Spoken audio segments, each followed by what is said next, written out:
Yo, what's up? It's me again, si Road Adventure on the go. You know the drill, subscribe and hit the notification bell para palagi kang updated sa mga bago ko na videos. So habang nakadrop tayo guys, no, may nakita akong batfish.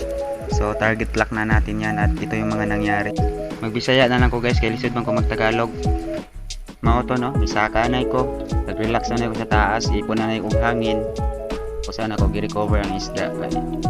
Mamang makita na ko good sa mga professional spearos na once makatira sila og isda, relax na sila sa taas bago nila i-recover ang isda sa ilalom para iwas blackout na pod.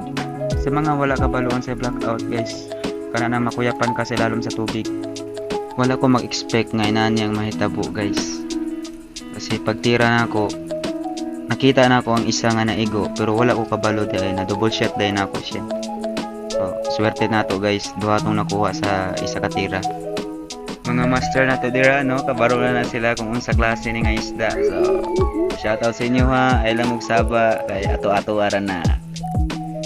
Ug diri na lang tataman, kita-kits sa akong next upload.